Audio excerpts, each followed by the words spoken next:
નમસ્કાર વિદ્યાર્થી મિત્રો, સ્વાગત છે આપ સૌનું વિદ્યાકુલ ગુજરાતી ચેનલ પર.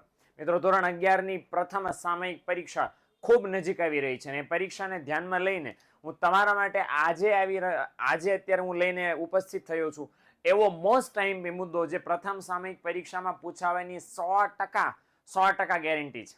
અને એ ટોપિકનું નામ છે મિત્રો માંગનો નિયમ, ચેપ્ટર નંબર 3 માંગ નામનું આ પ્રકરણ છે.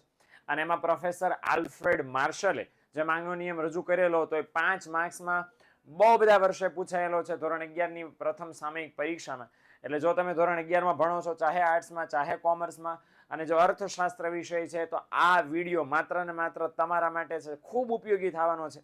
કારણ કે મોસ્ટ ટાઈમ બી સવાલ પ્રથમ સામયિક પરીક્ષાનો બહુ ઓછી મિનિટોમાં તમને સમજાવીને નીકળી જવાનો છું. 5 માર્ક્સમાં પૂછાય તો શું શું લખવું જોઈએ તમારે એ પણ હું અહીંયા તમને મેન્શન કરીને સાથે જવાનો છું, જેથી તમારી પ્રથમ સામયિક પરીક્ષામાં જ્યારે પૂછાશે ત્યારે તમને 5 માંથી 5 માર્ક્સ આવશે. ઓકે, તો બહુ વાર નહીં લાગે એટલે છેક સુધી જોડાયેલા રહેજો. માંગનો નિયમ છે અર્થશાસ્ત્રમાં કોણે આપો, શું લેવા આપો, અને એમાં શું શું જોગવાઈઓ માંગના નિયમની અંદર છે ખાસ કરવામાં આવી છે. અચ્છા, તમે ફોટો એક સરસ મજાનો જોઈ રહ્યા છો. આ મહાનુભાવ અર્થશાસ્ત્રી છે અને એમનું નામ છે પ્રોફેસર આલ્ફ્રેડ માર્શલ. આલ્ફ્રેડ માર્શલે આપણને માંગના નિયમની રજૂઆત કરી હતી. માંગના નિયમમાં એમણે શું આપણને ખાસ વાત કરી હતી, તો એમણે એવું ખાસ આપણને કીધું હતું માંગનો નિયમ એટલા માટે રજૂ કર્યો છે કે બે એવા પરિબળો છે સરસ મજાના. અને કયા કયા બે પરિબળો છે? કિંમત અને માંગ, પ્રાઇસ એન્ડ ડિમાન્ડ. આ કિંમત અને માંગ વચ્ચે શું સંબંધ છે? કિંમતમાં ફેરફાર થવાથી માંગમાં શું ફેરફાર થાય છે એ જાણવા અને એ સમજવા માટે એમણે આ માંગનો નિયમ રજૂ કરેલો હતો. બાય ધ વે, જ્યારે નિયમ રજૂ થાય ને તો બે પરિબળો વચ્ચેનો સંબંધ શું છે એ સ્પષ્ટ કરવા માટે હંમેશા નિયમ રજૂ થાય છે. હવે અહીંયા કયા બે પરિબળોની વાત કરીએ તો માર્શલ દાદાએ કહી દીધું વસ્તુની કિંમત અને વસ્તુની માંગ. પણ બંને વચ્ચે સંબંધ છે કે નહીં એક્ઝેક્ટલી? તો એ સંબંધ છે.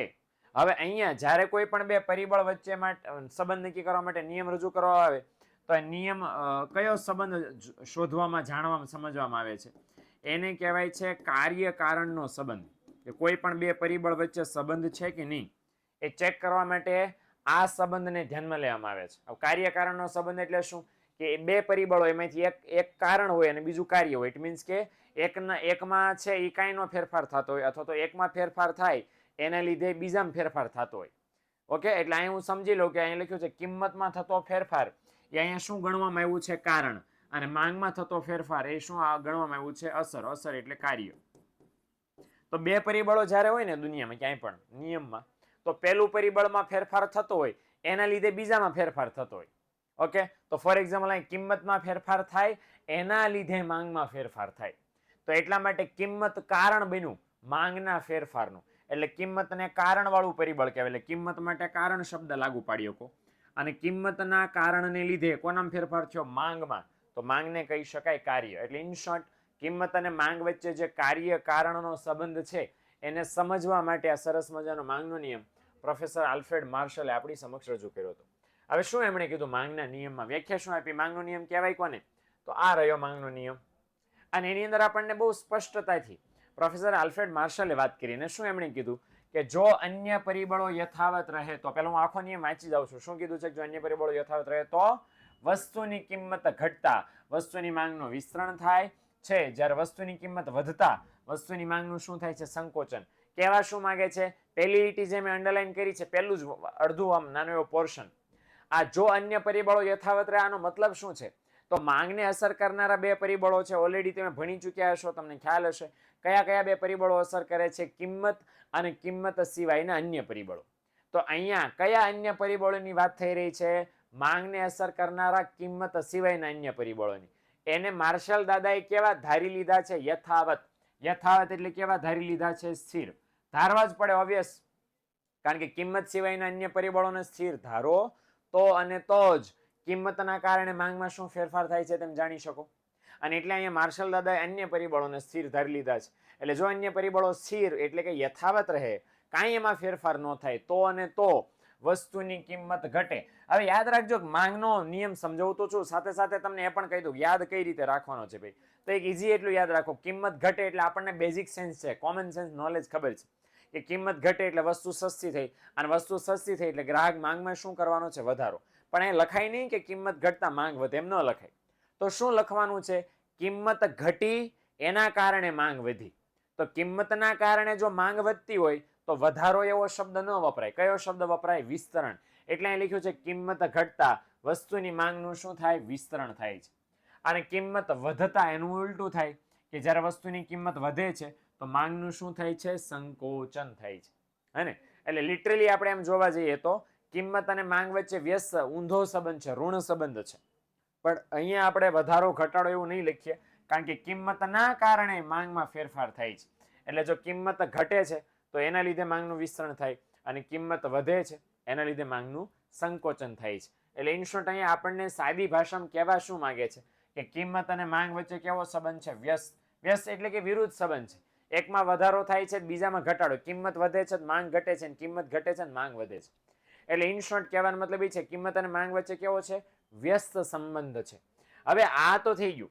તો અહીંયા ઘણી બધી ધારણાઓ માર્શલ દાદાએ કીધું છે કે ભાઈ આ બાબતોને તમે જરાક ધારી લ્યો તો અમારા માંગનો નિયમ સાચો સાબિત થશે, નહીતર નહીં થાય. હવે કઈ ધારણાઓ એમણે ધારવાની વાત કરી? તો એમણે કીધું છે કે જેટલા અન્ય પરિબળો છે ને, આ બધા અન્ય પરિબળો શું ધારી લેવાના? સ્થિર. જે ઓલરેડી અહીંયા ધારણા વાળો પોર્શન મૂકેલો જ લખ્યો છે ને, અન્ય પરિબળો. એટલે ધારણા તમારે ગોખવાની કે એવું કઈ નથી કરવાનું.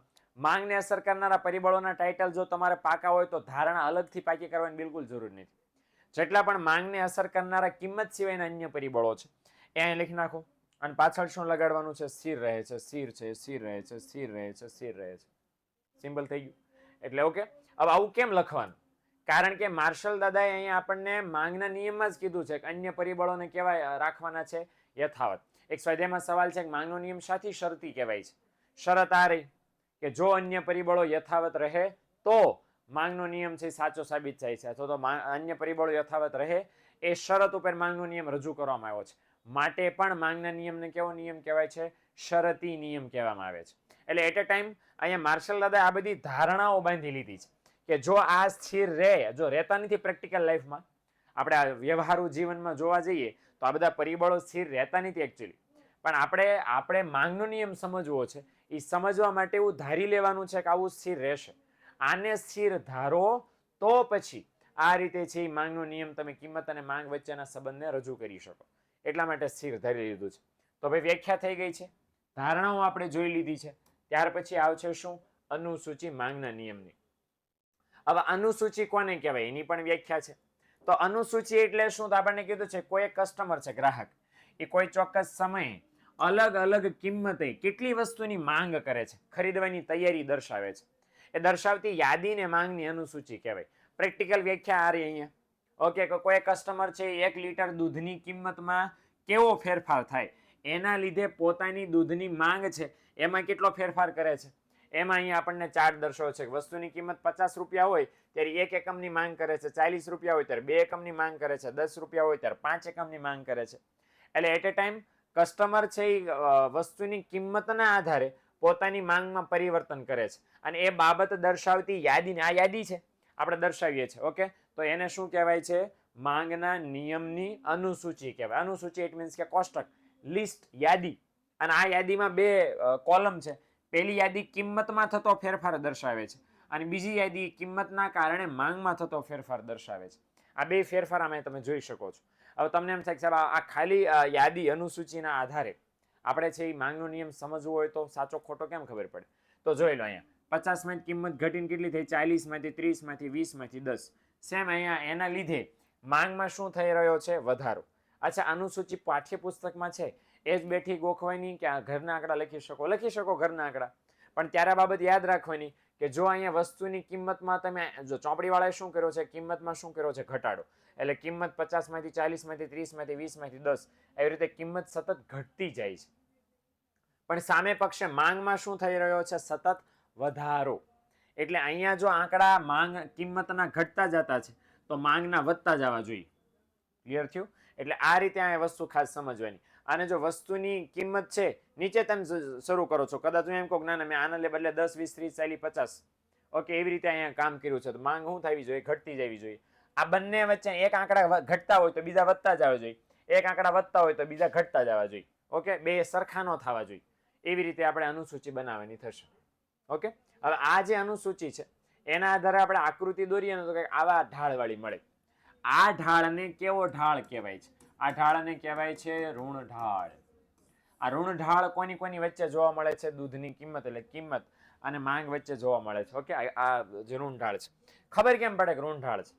તો જે આ માંગ રેખા આપણને ડી માંગ રેખા છે, આ માંગ રેખા ડાબી બાજુ ઉપરની તરફથી ક્યાં જાય છે? જમણી બાજુ નીચેની તરફ જાય છે. અને એટલા માટે છે આ માંગ રેખાને કેવા ઢાળવાળી કહેવાય છે? ઋણ ઢાળવાળી કહેવાય છે. આકૃતિ તો દોરાઈ જશે, કઈ વાંધો નહીં આવે. અને યાદ રાખજો, માંગ એક્સ અક્ષ ઉપર દર્શાવવાની, કિંમત વાય અક્ષ ઉપર દર્શાવવાની. આવી રીતે આંકડા મૂકી દેવાના છે ને પહેલા બિંદુઓ ટપકાવાના, પછી બિંદુઓ છે એને તમારે જોડવાના થશે. હવે જ્યારે આકૃતિ તો દોરી છે, આકૃતિનું વિશ્લેષણ પણ 5 માર્ક્સમાં નીચે ફરજિયાત તમારે કરવું પડશે. અને હું વિશ્લેષણ કરવાનું, તો પહેલો મુદ્દો સિમ્પલ છે કે આકૃતિમાં એક્સ ધરી પર હું દર્શાવ્યું? દૂધની માંગ. અને વાય ધરી પર હું દર્શાવ્યું છે? દૂધની લીટર દીઠ કિંમત. અને એ પ્રમાણે અનુસૂચિ મુજબ આકૃતિઓ દોરીએ તો આકૃતિ દોરતા ABCDE એ છે પ્રાપ્ત થાય છે. હે ને? તો ABCDE તમે પ્રાપ્ત કરી શકો છો. આ જો 5 બિંદુ દેખાય છે ABCD ની. ઓકે, એટલે આ વસ્તુ છે. આના બિંદુઓને જોડતી આ જે DD છે એ શું છે? માંગ રેખા છે, જે આપણને ઋણ ઢાળ દર્શાવે છે. હવે અહીંયા ખાસ સમજવાનું, જો આકૃતિની અનુસૂચિ મુજબ દૂધની કિંમત 50 રૂપિયામાંથી ઘટીને કેટલા રૂપિયા થાય છે? 40 રૂપિયા, 40 રૂપીસ.